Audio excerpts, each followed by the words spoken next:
lorsque les gouvernements l'utilisent, c'est à leur risque et péril. Mais je pense qu'au Québec, il y a un certain consensus sur ce projet de loi-là. Si le fédéral et le Parti conservateur aussi sont contre la loi 21, bien, c'est pour faire en sorte d'imposer un multiculturalisme encore plus fort au Québec, multiculturalisme culturel, mais aussi religieux. Tu l'as dit, on utilise ce qui se passe avec les musulmans, les prières dans les rues, mais c'est pas juste dans la rue que les musulmans font leurs prières le week-end.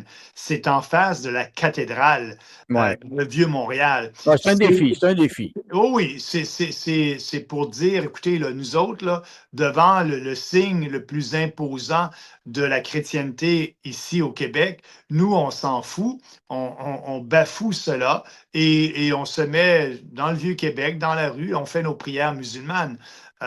Moi, ce que je dis par rapport à ça, c'est que le gouvernement du Québec aurait dû agir bien plus rapidement et c'est une façon de renier, c'est une façon de faire en sorte de dire aux Québécois, nous, on ne s'intègre pas dans la culture québécoise et donc on va vivre dans un ghetto.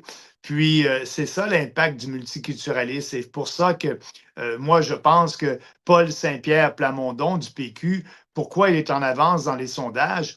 Parce qu'il parle un peu comme moi par rapport à l'immigration. Euh, je ne suis pas un séparatiste, mais il y a plusieurs Québécois qui veulent préserver leur culture et Saint-Pierre Plamondon est le seul qui a le courage de se lever et de parler qu'il faut contrôler notre immigration. Et aussi, il faudrait faire plus que ça parce que il y a bien aussi les radicaux islamiques existent ici au Québec. Et pour moi, on devrait avoir une enquête le gouvernement du Québec devrait faire une enquête sur tout ça.